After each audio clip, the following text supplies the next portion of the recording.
for like career advice and all that.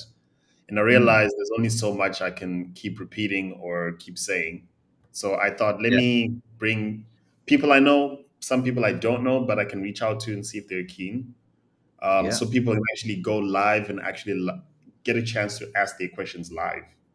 So Yes. yeah, it's Cool. been quite a powerful way of introducing or helping designers grow by asking questions to Yeah. industry ninjas. It's a great format, and even of all the episodes that I've listened to um, through Spotify, because I enjoy that format as well. The one where I think you did it solo, if I'm not mistaken, and Oh, that was my first. I only did one solo. That was my first one. that was your first one, right? Yeah, and like the stuff.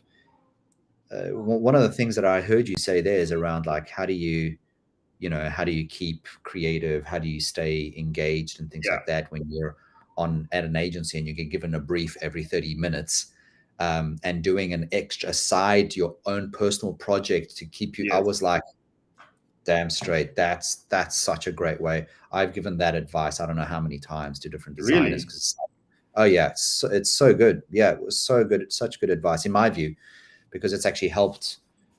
I took that own advice. Like I was like, hey, I need to do something different. I'm not for yourself. learning Yeah, quickly enough, yeah, right? exactly. I'm not learning quickly enough, and so it was good to have that. Unbelievable. Hi, everyone that's online. So we've got Ali online with us. Hey, Ali. Thanks for commenting and saying hi. We've got 12 people with us. So just drop a message, say hi so we know who's here. We've got Paul. Hey, Paul. We've got LinkedIn user. So sometimes it says LinkedIn user and doesn't tell me who it is. So let me check. It is Junior. Okay, Junior says, hello, Celso. Great to see you. You know Junior? I might. Depends. Madureira. Madureira. Junior Moderator. Yes, I know him. Hey, Junior. You're up late as well. It's worth it to hear the great man speak. Hey, Paul Murphy. Wow. Hey, Paul. Hope you're well, buddy. Awesome. Cool. So I think we can actually get started. We have a lot to cover. And as we're speaking, you know how it goes. If you guys have any questions, drop them in the comments and then we'll put them on the screen and Celso will answer to the best of his very capable ability. Let's see. All right. So, yeah, I mean, introduce yourself, Celso, for those who don't know you. Yeah, awesome. The floor is yours. Hey, yeah, hey everyone. Thanks, Batsy, for having me. I mean, this is such an honor and a privilege for me to be invited into, this growing community of designers and like-minded creatives that are coming together to kind of share and share knowledge, share experience, and learn from each other. So it's a real privilege for me to be on this platform. For those that don't know me, my name is Celso. I would say I'd like to call myself a creative, but I can't draw or illustrate. So I'm also a UX designer or a product designer by trade. But I've always been someone that's just quite inquisitive um, and I've just always been interested in how things work and why things work. Um, in fact, I also am interested in why things don't work and perhaps sometimes why things shouldn't work, which is also an interesting perspective to have on the industry of design and how we are responsible for creative problem solving.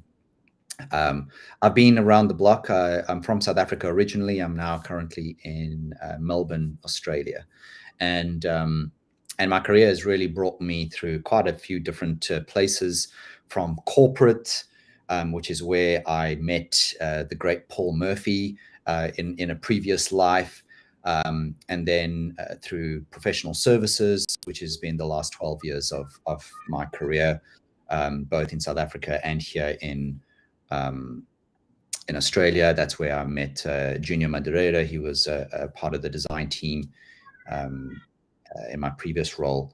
And now, of course, my venture into the product land. And I think I'm actually quite confident that my career will be broken up into thirds. First third was corporate, like in a corporate environment, no real design studio or function, rather single designer in a corporate.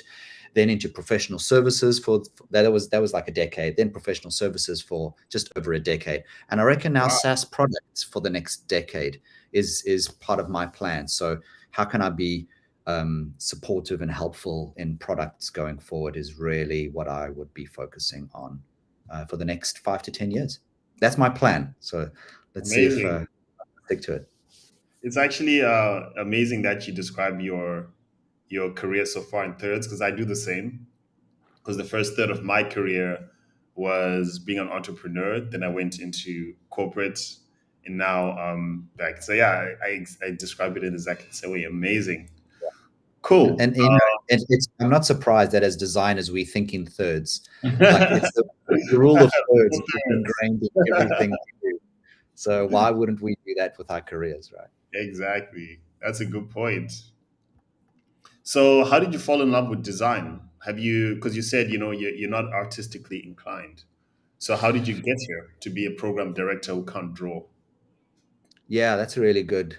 It's a really good question because you would think that, for someone who has pursued a career in design and design related things, not being able to be that kind of designer might be a hindrance or might be something that would have discouraged me. But maybe I'm just stubborn and I would just pursue and persevere regardless. But I think when I started as a designer, which was back in the early 2000s, we were multimedia specialist, the days of Flash. This is before HTML5. All of those things. I'm showing my age here.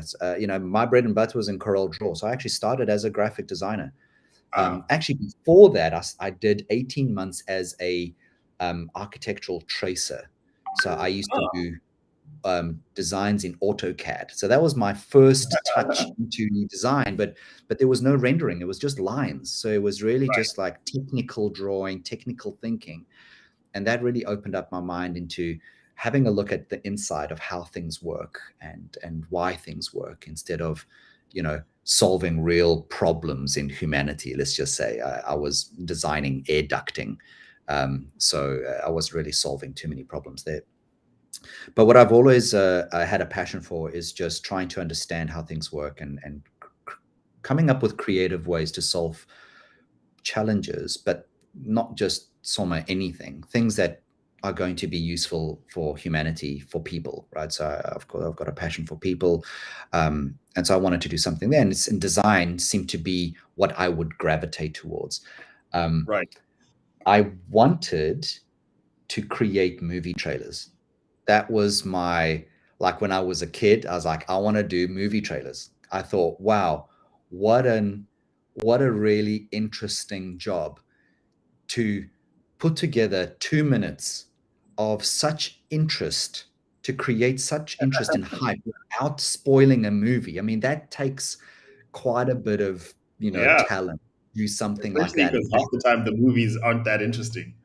Yeah, sometimes the trailer is actually the best part of the movie. So that was actually what I wanted to do creatively, and then I got into kind of graphic design and then digital design and working my way through corporate. And like I said, that's where I met Paul Murphy, worked at Westcon, and did a lot of basically digital design, EDMs for days, and Yeah, the website pages for days. And that was really, where I set up eventually in my own servers and got into some of the back end, not too hectic, but just understood how that works. And I think having that kind of a bit of a technical background. I'm not a developer. I will never call myself a developer. right. Did not do that kind of thing. But as far as a designer goes, to understand how HTML works, JavaScript Yes, works, how to apply it, how to set up, some backend servers and some web servers, gave me insight into the developer mindset.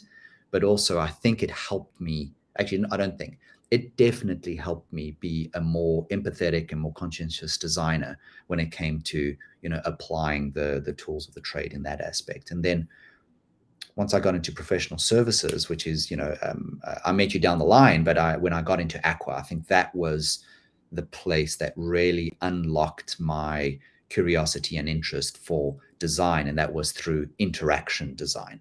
So that was what kind of introduced me into the Yeah. world of design. I mean, I joke that you can't draw, but you're probably one of the best product designers I've ever seen. And I think I think when I wrote the description of this event, I mentioned that you are probably the person that inspired me to do this. I remember was working on the Compu ticket pitch, Yeah, and that watching was you work with your designers because you were leading them, yeah. and how infectious your energy was. It basically put me down a path where I wanted to be Celso in my own way. I mean, I was not nowhere near as social as you, but I wanted to be that infectious leader that brought out the best in the people he worked with and even the people he didn't work with, which is what you did for me. So yeah, I wanted to hopefully the people watching this, hopefully they catch some of that energy and become better because of it.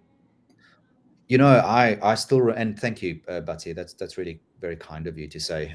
And I remember that pitch, and much like any of the pitches that I was on, I hardly did any of the designs on them, right? But it You was did more so. one, you did one, you did the gradient. Oh, yes, yeah. There's always one. Actually, there's always one thing that I do that stands the test of time, but it's Yes. not the main part of the design. But it's always there, and it never goes away. There's so many things. Yeah. So maybe that's my contribution in the Yeah, that background. was. Yeah, you showed me the Before- gradients on top of the image, and it's seared in my brain. I've used it probably like 50 times since. But I think like the main thing for me is really just about creating connection and creating support and creating an environment for creativity to take place. I think that's probably the skill set that I've worked on the most. There are so many. I mean, I don't know if you remember Georgia.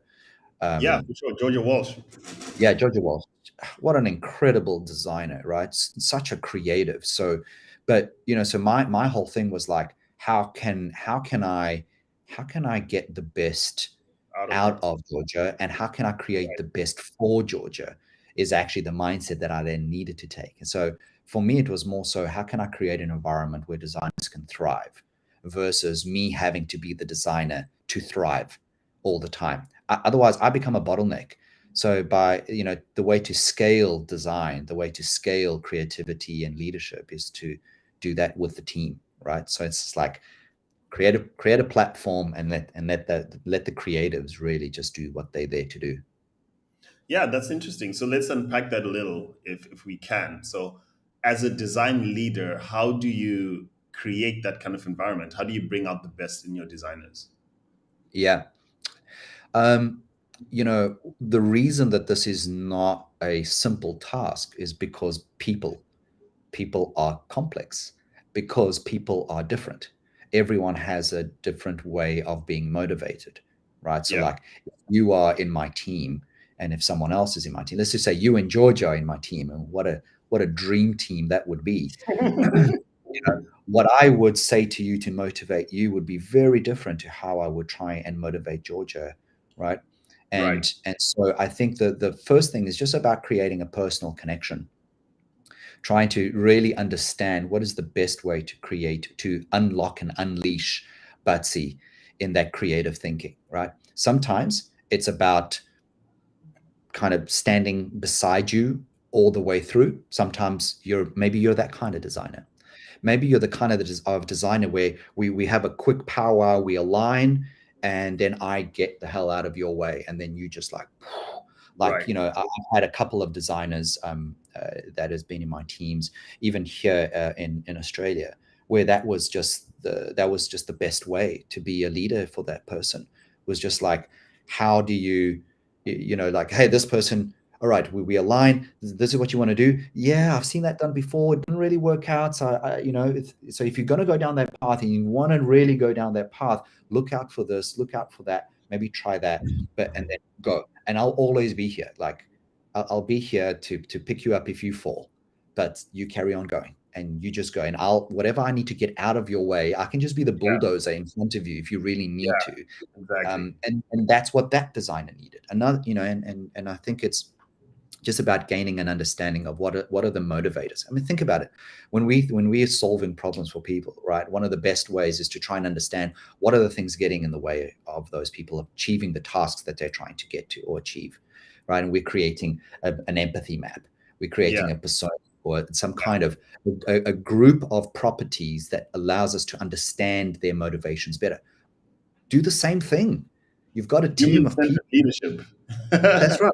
And so you apply the same tools into the same kind of challenge. Like, as much as I'm not a designer on, whether it's in Sketch or Figma and on products anymore, what I'm designing now are teams. I design teams. That's what I try to bring together. And I think that's probably the skill set that I've been working on the most in the last 10 years. Wow, that's amazing. That's a good way to put it. You're designing design teams. I love that. Question from Junior: how do you deal with a great designer but difficult personality? Yeah, Junior, that's a great question. And again, it's not easy because you have to be able to navigate through, through and with that personality. Sometimes that difficulty. Let's use that word that you used. You need to understand what exactly is causing the difficulty. Like, what is Yeah. getting in the way, right? Is it a personal thing?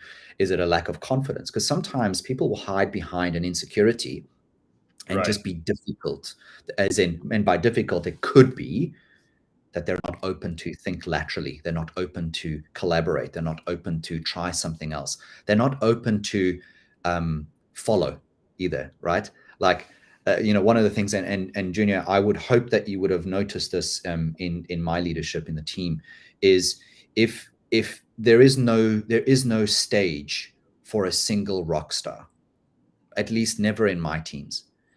We work as a collective, right? And sometimes the difficulty happens is when someone is there and they're not there to be for the team. They're there to be for themselves and not for the team. And you can quickly see that comes to the surface when you're trying to move as a group, and then there's a person that's just standing still, and they're standing their ground. They're Yeah. standing for what they believe, and so it's wrapped in good intention. I think the leader's job there is to try and build enough trust, right, that the person will let them in. And then you can start working with them to try and understand what is the best way that I can get this person to move. And sometimes they are the person that they are the lone ranger, not a rock star, but a lone ranger, as in you give them something to own and you let them own and you let them run with it. So it's very dynamic. It can be very complex and it doesn't always work out. Yes. And so Junior, just to wrap that answer up, and I hope I'm answering your question. If you are a leader and you have someone in your team that is perhaps that difficult personality, I think one of the best things is that you're not there to make a friend, right? You're not there. You're actually there to help someone professionally. Of course, if you become friends, that's great. I've made friends. I consider Butsy a friend of mine, right? So um, but you need to be able to separate yourself from, if that doesn't succeed, don't hold it against yourself, because there's two parts to this role. There's two parts to that story, right? There's what you can bring, and then there's what the other person can bring. Absolutely. So just Absolutely. keep that in mind when you're going against that difficult personality, as you mentioned. Yeah. Amazing. Interesting question from Putumi. So you mentioned your dream team, Georgia me, probably cost you a pretty penny. So if you had Elon Musk's budget, how would you design your ideal design team? Where I think we're talking $44 billion. Wow. Hashtag. That's an interesting one, and thank you, Putumi. Thank you for that question. That's a really interesting take. To be honest, I don't know.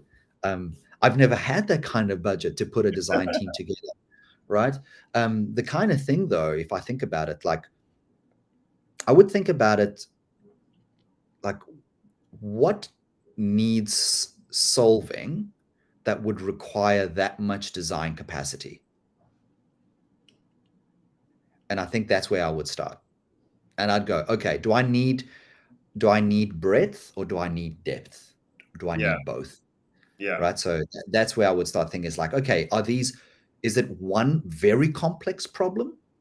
Is it many semi-complex problems? And I think that's how you would start to build a design team. Actually, regardless of if you had that kind of budget or you have a smaller budget, I think that's a good way to, well, in my view, that would be a good way to approach it. Like, what kind of design team do you need? Just because you have a budget, should you have 80 designers or should you have 10? It depends. Are you solving many problems at one go that are semi complex, or is it a smaller group of problems that are very complex? You will shape your design team very differently based on the needs. So I would say that, wow, if I had a need for a $44 billion design team, I don't know if I'm actually the right leader for that kind of. That's funny. Question But from that's a Isaac. What characteristics that you notice that makes you think that someone has the potential to be a great designer? mm, yeah, Isaac, that's a really great one. One of the things, and I'm glad that you mentioned design and not creative, because I don't think that creativity is exclusive to designers, right? So For creativity sure. can come from anywhere and anyone.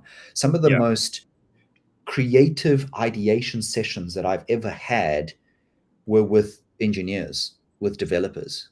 The way their brain works, how they can, with designers and engineers in the same room, coming together, just magic. Like, if you're in a design team, you work with engineers, you can get them to ideate well together. I'm Yeah. telling you, that is probably one of the best things that I've ever seen. But back to the question, I would say that one of the things that I would look for, Isaac, is curiosity. I think that, when a designer stops being curious to find out how things work, why things work, how things can be better, I think you're starting to either they are slowing down, or they don't actually have something that has ignited yet. But I would Yes. look for curiosity. I would look Yeah, for, like, that's a really good one. Yeah, one yeah. of the my interview questions, one of my favorite ones when I'm interviewing designers is tell me what UX trend excites you the most. Mm, I phrase it differently each time, but essentially what I'm trying to find out is this person up to date with what's happening in his field, and does it actually still excite him at this stage in their career? yeah. Yeah, yeah, absolutely. Like, what motivates them? What are they excited about? What does meaningful work for them look like? Exactly. Right? That's another way to see it. So, yeah. So we've got a question from Namita. So she's a Scrum Master, I believe. I'm not from the design world, but designers are an inevitable part of her team. Her forte is agile transformation. How do I set the right environment to bring the best in my designers? What should I refrain from to not demotivate them? Yeah, Namita, that's such a great point, because one of the things that I'm involved in all the time is not just creating or designing design teams, but also is creating an environment where cross-functional collaboration can occur. Right. And I think, the very last question there is, what should I refrain from to not demotivate them, is to exclude them. I would say that, you know, I've been in scenarios where decisions are being made and the designer perspective is not being considered, when it comes to sprint rituals, planning, sizing, scoping, kicking off of tickets, all of these kind of ceremonies. If we're going to be talking about having a cross-functional team, then we need proper cross-functional representation. I've always seen a benefit in having the the three amigos, if you think about it, which is an EPD structure: engineering, product, and design, right? And you need to have those three perspectives in most, if not all, decisions within a product environment or within an agile environment, right? In the same way that the Venn diagram of desirability, feasibility, and viability work hand in hand, right? the EPD structure is a representation. It's a personification of that union. And so when you're having a conversation or you're making decisions, Namita, and you don't have that representation, I think that is a great way to demotivate designers and make them feel excluded. One of the tell signs that I've noticed to allow you to a signal that you are doing that, maybe it's inadvertently, is when designers start trying to take things into their own hands. A lot of the times is because they don't feel like they're part of the conversation. They're curious and they're problem solvers by design, by nature. So they're going to start solving problems by themselves. And even if they do it in their own echo chamber, it's a signal that they are not being included in the conversation. So, Namita, if you have designers that are solving problems on their own and not including, that could be a signal that they're not being included in some of the decision-making ceremonies within the sprints. Amazing. These are great questions, guys. Keep them coming. Thanks, Namita, for that. That was a really good one. Question from Paul. Would you say that most high performing design teams are given the space to safely try things and fail repeatedly? Yeah, that's a good one, Paul. I would say no. I would say they're not. I would say in the 12 years of professional services that I was in, um, fail safe, fail often was a nice to have. I think if you look at when a brief would come in, especially in professional services, a brief would come in, and you have a finite amount of time, right? Yeah. You have you have a fixed time, um, an open scope, no time to learn about what to do in that environment, in that industry, in that technology, whatever the case may be. But you have a deadline, right? So how if you fail, and if you fail at the end, how is that a safe place? It's not. Yeah, it's It's not. not a safe place, right? Even the way that sprints and product design happens, it's not necessarily a safe place. Now, it all depends on the culture and the attitude of that business. If everyone is doing it, then it's not actually a high performing design team thing. It's actually just a high performing cross functional team thing. When we're just trying to create a safe environment for designers to fail, but not for anyone else, then it's not really a safe environment for anyone to fail. So I think that's a thing. It needs to be a systematic thing. It needs to be a systemic approach, not just a discipline approach. That would be my answer, Paul. Incredible. Question from Reynolds Zembe. We have separate design teams, or design is part of the product team, handshaking into front end and custom experience teams? Yeah, it all depends, Reynold. It depends how the business is structured, right? If you have a centralized design team, or whether you have a federated design team, it all depends on how the design team is structured. Sometimes you'll have a business that is more product and engineering focused, and then you'll have support services. So you'll have product and engineering or verticals within the business, and then you'll have support services like design, research, sometimes operations, sometimes DevOps is even a support function across the engineering and product streams. So it all depends on how the business is set up. I would say that designers need a home regardless, even if they're a horizontal, even if they're federated, as in you have a designer in different product squads, Yeah. and their team is not the design team. Their team is the pod that they're Yeah. working on.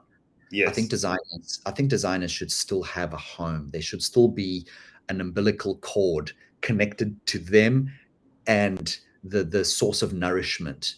And what is Yes. nourishment in this case? It's design technique, design community, design critique, design knowledge sharing, design communication, all of that. And so you have this like hub and spoke method that I think probably works quite well. But sometimes you'll have a centralized team, in which case that the dynamics would change. So it all depends, Reynolds, on how the business is set up and what it is that you're trying to achieve. I hope that answers the question. Amazing. I've got a question for you. So, when it comes to measuring success within your team, like as a design leader, a seasoned design leader, um, what KPIs do you have personally for yourself as the leader? Do you what do you track to ensure that your team is happy, healthy, growing? How do you measure success for your teams? Yeah, that's a really great point. And I say it's a great point because it's something that I've been trying to articulate and define, right? Because a lot of the times you're working quickly, and Yeah. years go past, and you know something is there, but you haven't quite defined it and written it down so that you can look back at it and actually assess. And one of the things that I've done in the last couple, kind of like 3 years, is understand the difference between a team that is engaged and a team that is thriving. Now, you can have a Okay. team that is engaged, but that might not be thriving. Mm. What does a team that engaged looks like? They attend all the meetings, they attend all the ceremonies, they react with all the emojis, They but they're deliver. not, and they deliver on time, and Yeah. it's not like they clock in at 8 and clock out at 5. It's not even to that extent sometimes. But I would say that you can have a team that is engaged, but they're not connected to the meaning of the work. They're not connected to meaningful activities. They're not Right. connected to what drives them anymore. And that is what a thriving team is.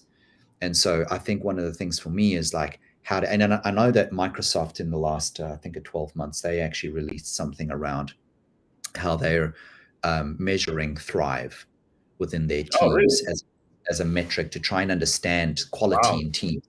And I think that's great because I think coming out of the pandemic and how the dynamics of what an engaged team looks like and what does that sound like, it doesn't necessarily mean or mirror people thriving and growing and actually wanting to be then connecting to their passion. So I think if there's a single KPI, and it's difficult to measure, right? So this means Yeah. that there needs to be qualitative, in-depth qualitative research Sure. with every single person in the team to understand if they're connected to their passions, Yes. and are they growing? Do they want to be there? Do they understand the mission? Are they still behind it?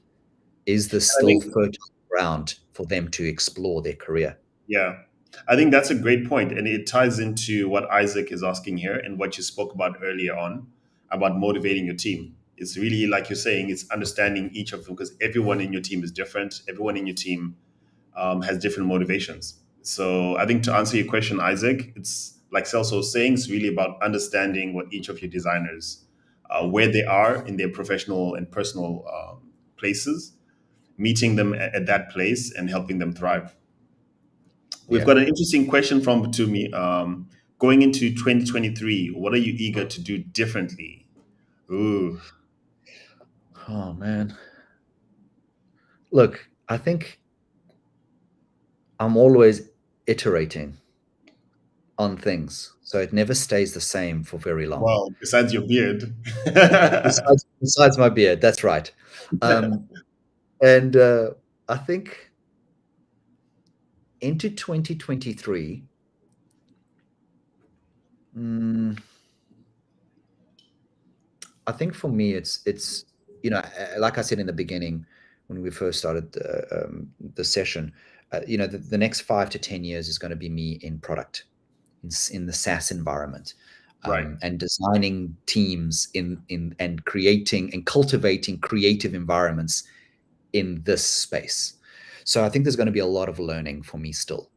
I've only been in it for, I think it's 2.5 months now, so I'm still a baby in that regard. So I think right. um, to me that 2023 is going to be a period of growth for me, a lot of learning.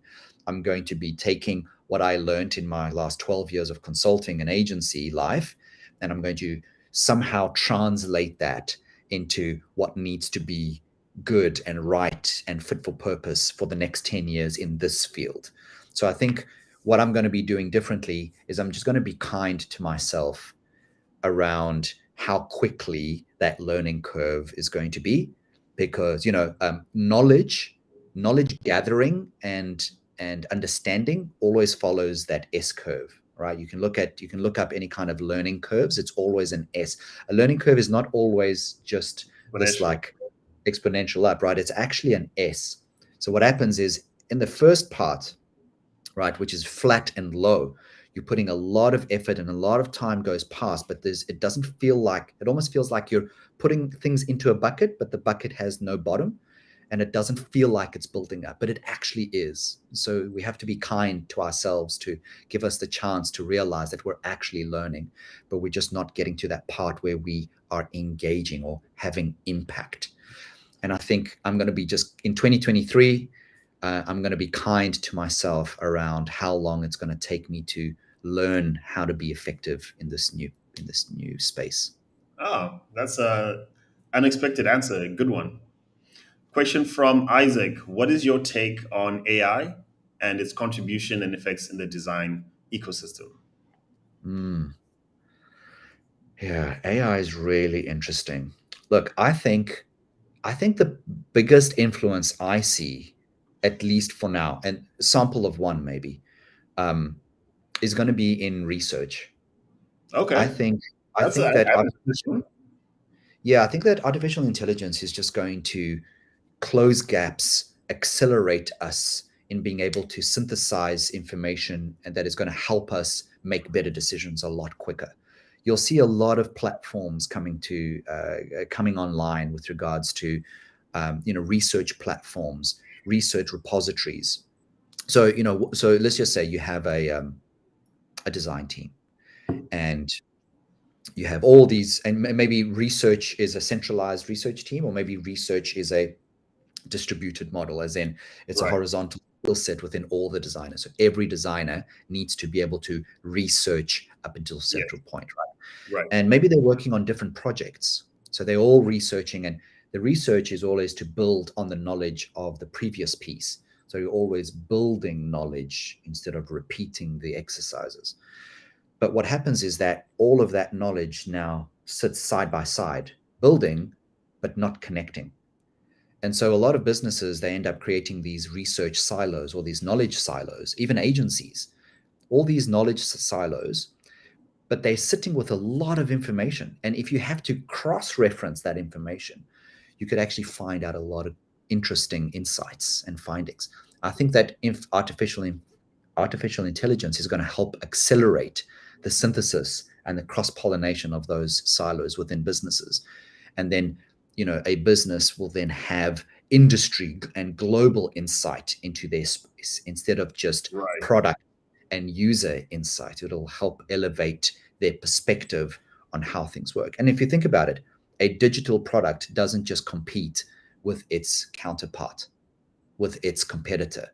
A digital experience competes with every single other digital experience that that customer has.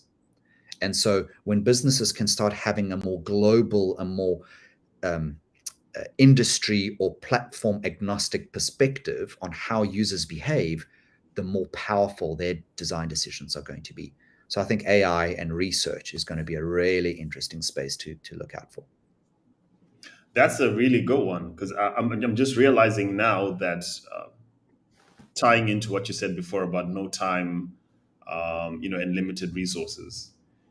Typically, what's your experience been in the on the project you've worked on when it comes to not having enough time to do sufficient research? Like, how have you gotten past that hurdle?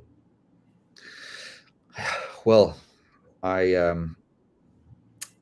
I read the book by Erica Hall, from the I think it's the Book Apart series, which is called Just Enough Research. And I Okay. think that created the mantra for me when it comes to research, which is you need to be lean, because you're not given the time. You want to Yeah. do all those interviews? Well, guess what? You only have a tenth of that budget. You want access to these users? Well, sorry, you don't. You're going to have to interview your family and your friends instead. Yeah. So I think it's about understanding the how rigorous and how dynamic mixed method research needs to be, and how I guess robust and dynamic the researchers and the design team need to be in being able to make decisions, right? You're either doing a lot of generative or you're doing a lot of evaluative. It's not very often that you have teams that are doing end-to-end research across generative and Right. evaluative. So and I've seen a lot of teams that focus on just evaluative, as in they take Right. their expertise, they look at competitors, they build a Yeah. hypothesis, they put something together, and then they test to iron Yeah. out any issues. That's one Yes. way of doing it. They can speed up the process. Is that the best way?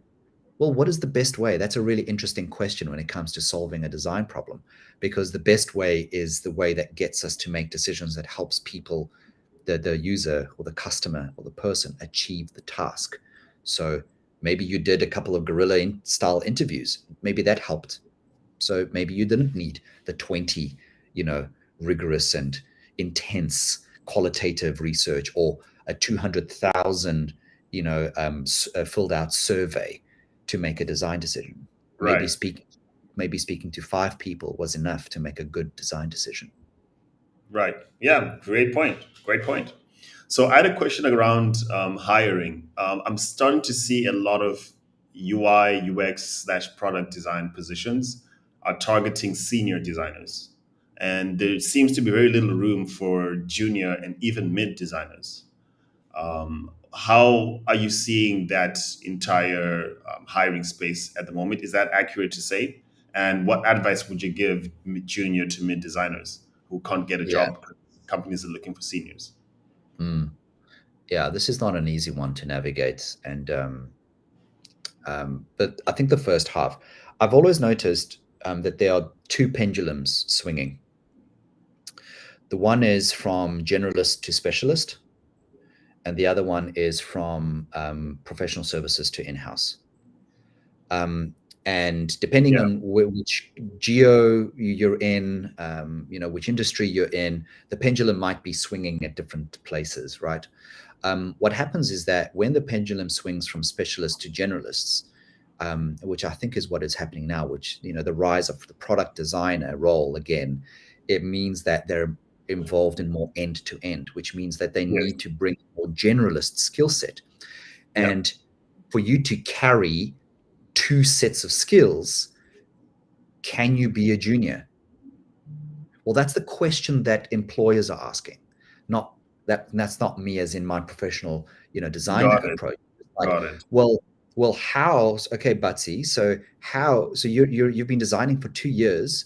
How have you spent 2 years on the research and the high fidelity and working with the cross-functional engineering team?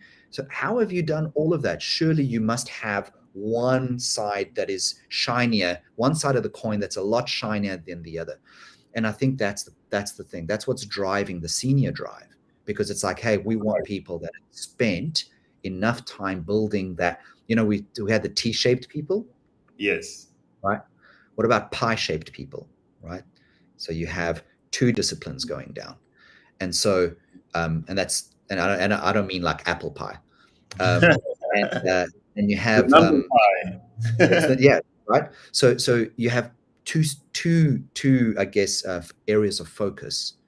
Um, you got a business I think is going to look for someone who is senior, who has been able to develop those two, who can come in and work as a generalist, who has more a better perspective of the end to end process. I think that's what's driving Yeah. that. Yeah, for sure. And it ties back to what you're saying, right? Where companies can't afford to fail because we are competing against every single digital touch point our customers have. So Yeah, you need the yeah, best and brightest to deliver. yeah, yeah. So customers don't want to be paying school fees, right? As in, they don't want to be paying for designers to learn on the job. So Yes. with that with that mindset, it's creating the demand for designers that can hit the ground running and execute straight away. Guess what? That's not the junior designer that's coming in and wanting to learn. So I think then to answer the second part of your question, so what is the advice? It's not maybe a silver bullet, but I would say that young designers And when I say young, I don't mean age. I mean like designers that are early on in their design journey. Sometimes they could be professionals in another discipline, but decide to change careers. So I would still call them a young designer. They Yeah, need to be part, and they need to insert themselves into the design community. I think that's probably one of the best ways, because if they go down the track of, getting in front of a company, and different companies that keep saying, no, we're looking for a senior, no, we're looking for a senior, no, we're looking for a senior.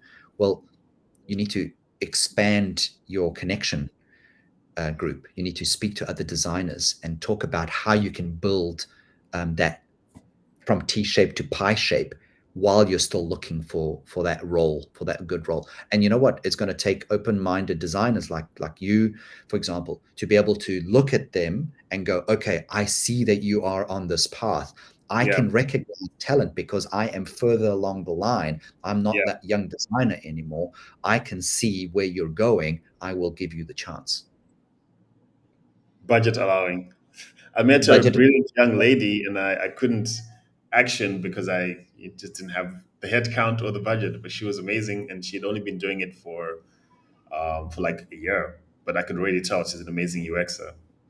So yeah, so the best I could do is just refer her down the line, and hopefully, someone picks her up. Absolutely. I mean, I I've had this in the last 5 years. I've had this happen twice. Okay, the first person was Stiliana Saris. She is now a senior product manager at Talabat in Dubai. She Oh, actually I know. was, Yeah, she moved over. Yeah, I know her. Yeah, yeah, right. So when she joined my team at Tiger Spike here in Melbourne, right, she didn't have a lot of experience, like on paper, right? right. But you just have to spend 15 seconds talking to her to Yeah, understand the skill set that is there, yeah, right? It was yeah. just Potential. Yeah, unbelievable, just unbelievable. So keep connecting with people. And the other person is Amanda Restovic, who was in my team here in Melbourne as well. Also a young designer, but just the amount of skill and potential and energy that she has, she's just going to explode. She yeah. really is. She's just going to Maybe give it. that's actually the benefit young designers have. They're not worn out. Yeah, yeah, that's right. That's right. They don't have bags under their eyes like I have. Like we have. Here's a question from Apurva. She's been hearing a lot about the recession hitting 2023, and there have been a lot of layoffs, for sure they have. What advice would you give designers who are starting out to look for careers considering these uncertain times? Yeah, Apurva, that's a really good point to talk about, because there's a lot, like you said, there's a lot of uncertainty, and all you need to do is just spend 5 minutes refreshing your LinkedIn feed. You'll see that someone or someone that has maybe left, been made redundant or been let go, whatever the case may be. At the same time, I'm also seeing a lot of posts of designers saying, I've just started here, I've just started here, I've just started here, I've just started here.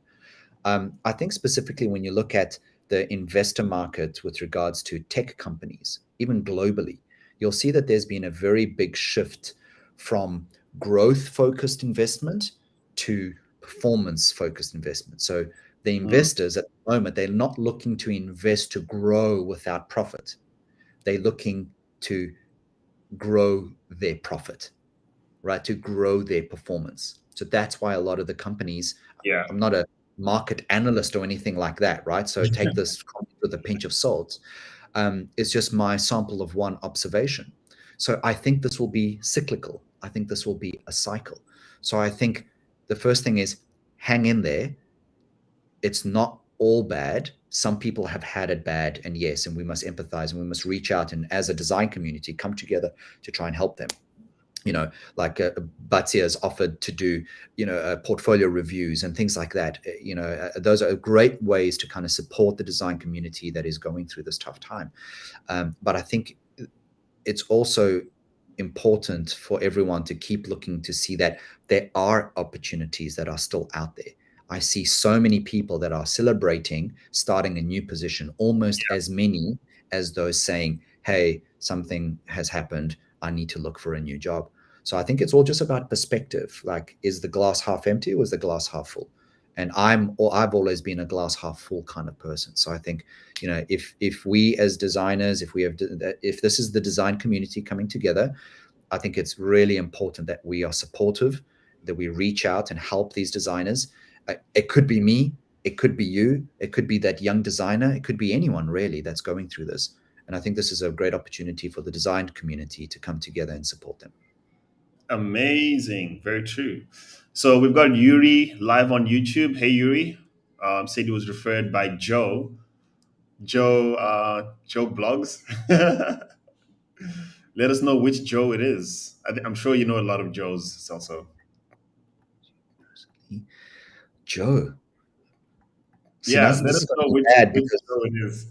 apparently I know Joe, but now I can't remember who Joe is in this very minute. Well, Yuri, if you can give me a little bit more, Joe Joe. Mama. Touche. Well, now I don't feel so bad. Oh, funny guy. Oh, so good. Question from Tumi. In a world where designers can easily self assign seniority, if you met a designer, you didn't know whether they're junior or senior, how would you evaluate their seniority? Oh, it's very easy. I don't know about you, Salso, but it's very easy to tell. Yeah, go for it. Well, what are No, your you go telltale for signs? it. Well, I would say that, well, at least something a quality that I look for that helps me determine the seniority. And by seniority and senior or junior, it's more so confidence and proficiency, There you right? go. Exactly. Um, and I think for me, like humility, right? Now, humility is not the absence of confidence, it's just the absence of arrogance. And you can have someone that is really, really good at what they do. They don't necessarily have to be a senior, but they are very confident in their own abilities, but they're also willing to learn. Now, I would say that when you start going from a junior to a mid to a senior, you're actually doing the same role, right? You're not actually doing something different. It's just about what kind of support do you need? How much kind of hand holding do you need? Because a lot of the times a junior may be quite confident, but they actually go down a path and it's actually not going to be very helpful for them or your project or the business. So I think it's just about understanding, like, are they this bundle of energy and confidence that is just like it's just uncontrollable, or do they have this energy and this path, like, I know exactly where I want to go? And I think that I know exactly where I want to go and where I want to be is a sign of that maturity, a sign of that confidence, and a sign of that proficiency. And I think when you talk to people and you ask questions about what motivates them, how would they describe themselves as a designer 2 years after working in this role that you're applying for, gives you insight into what they hope to achieve. And I think insight in what they hope to achieve can give you a signal as to where they think they are and potentially where you think they are on their journey. And Wow, then that's if nothing else works, I think a great equalizer, and this is like a hiring someone, the yeah. great equalizer is the design challenge. Now, Ah, for me, the design challenge is never a definite step in the process. okay. It's Oh, always really? It's always a card that I hold if I need it, Yeah, I have right? strong opinions. Like I never give design challenges. Yeah. I Because I have given some, but a lot of the teams that I've built, I have not given them yeah, because right, right. I only give it when I don't have an objective platform to understand the designer's abilities. So I need to create a single known environment that I know that that designer can operate in that will give me 100% confidence in their Yes, abilities. And it's only if I cannot tell through the other yes, hoops that I make them jump exactly. through. So it's a Yeah, last resort. yeah, absolutely. Agreed. So, question from Isaac around hiring. If you were to build a three-man design team, what would you focus on? Generalists or specialists? or pie shaped. Yeah, Isaac, again, like, what is the environment? What are you trying to solve, right? Context is So important. Yeah. that's right. So I try my best to not start with the solution in mind, but rather to try and understand the problem space as much as I can. So what is the problem that needs to be solved? Is it the case that you need people that are, special, that maybe you need one specialist that just has a fundamental understanding about that space or the industry, and then some generalists that can help provide an end-to-end perspective? Right. I don't Right. know. It all depends. So I mean, maybe that's not the answer you were looking for, Isaac, but I would say that I wouldn't start with that perspective. I would start with, well, what is it that we need solving? It could be that you have a lead generalist and two junior specialists, and that might be the most powerful team that you've ever had. You just don't know, because it all depends on the environment that you're trying to solve for. Yeah, I think you're absolutely right. Absolutely right. So, question from Yuri. I'm not a designer from a design background. I understand its importance. What should I keep in mind while communicating with designers so that they feel fulfilled and I get the best output? Um, What should you keep in mind when you're communicating with designers? That's interesting. Yeah, it's an interesting question. Yeah, all good, Isaac. Yuri, that's a really interesting one. I guess if we're thinking about designers within a product context, right? I think things to keep in mind is collaboration. So, I was saying this earlier. If you're going to be including a cross-functional approach and perspective, then include everyone in that cross-functional approach. So keep the designers in mind when it comes to talking about ideation, talking about problem solving, making decisions, etc.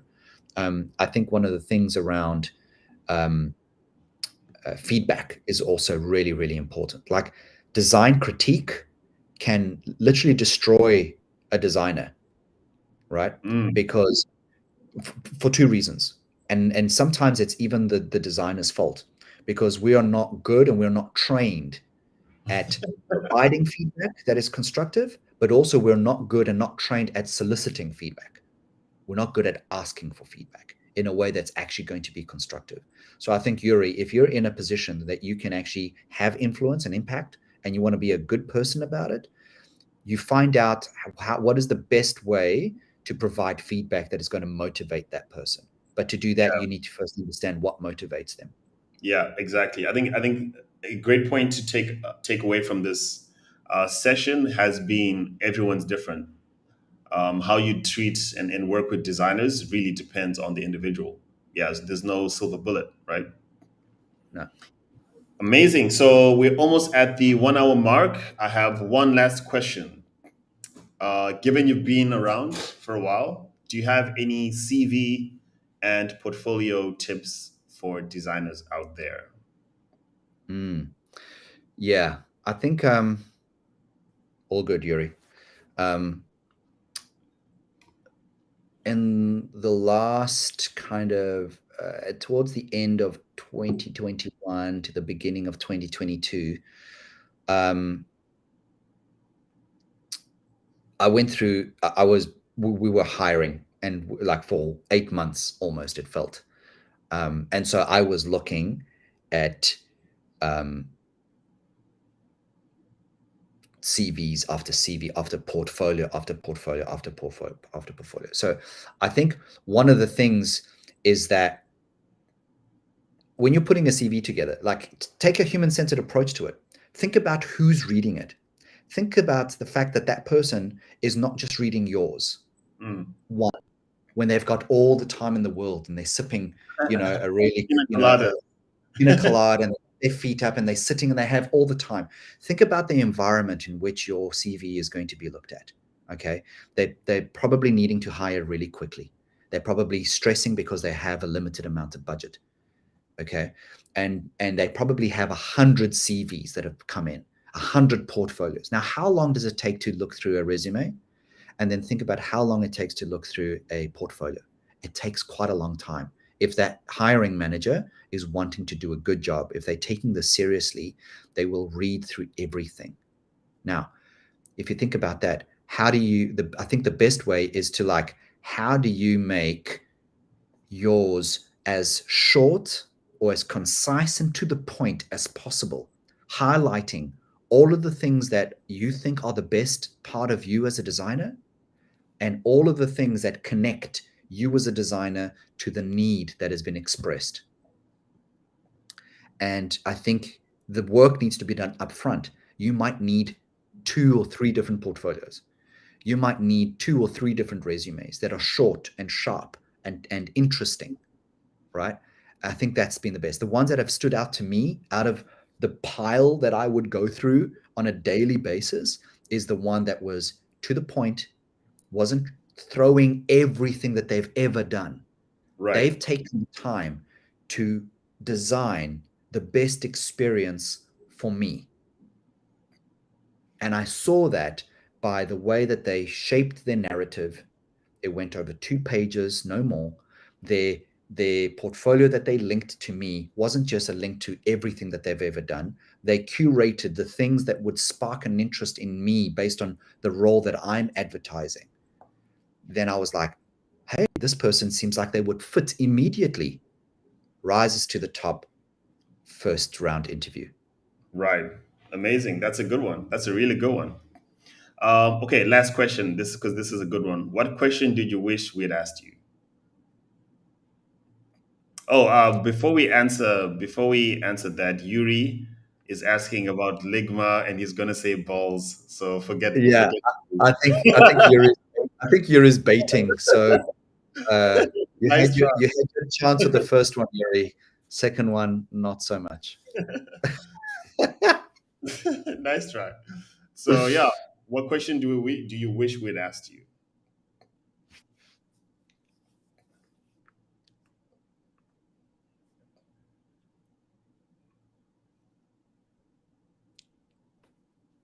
Um, I don't know. I don't know. I Yeah, think um, I think it's been a really great conversation. I think we've covered. I mean, there's so much more, right? We could. I feel like we could talk about these things for hours. Perhaps.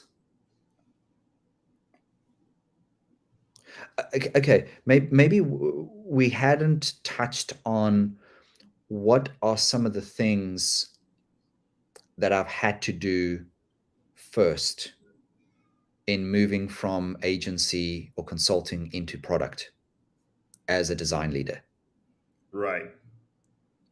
right? Because it's a different environment, it's a different um, dynamic, and not everything that you would have done or read or learned can just be applied from day one. And also that understand, like you go, like even you were talking about it. You go into a new, excuse me, into a new team in a new environment. They have different needs, so you can't take the same approach and just think it's going to work there either. You know, even with the team that I'm in now, it was like, okay, well, I'm in a quite a complex environment in fintech. I've never been there before. It's going to take me a long time for me to become an SME in the product. But what I can do is just work with the team, find out what they are, what makes them tick, what keeps them up at night, work with them. And I created these 4 Ps. I hope This it's sounds four like now. a Yuri joke. I might be answering Yuri after all. So first start with people, like right at the center, right? Get to know them. Then work on connecting them with their purpose of the business, and their purpose as an individual. And where that overlaps, that's where the magic is. That's where you create thrive, right? Once you created that connection to purpose, then understand what is the best way that they can practice design. And if you have people that are happy to be there, connected to their purpose, creating meaningful work in a practice that helps them do their best work, inevitably they're creating awesome product. And the last P is product. Wow, mic drop. I love that. That's a great way to end it. Yeah, Yeah, thanks for being on, Celso. Really, really appreciate you taking the time. For those who don't know, this is like 2 a.m. on Celso's side. It's very gracious of you to come on and enlighten us. Loved it. no Thanks to worries. everyone who joined online. I'll leave you to enjoy the rest of your day and have a good weekend. Awesome. Thanks everyone for joining. Thanks, Bati, for having me. Anytime. Cheers.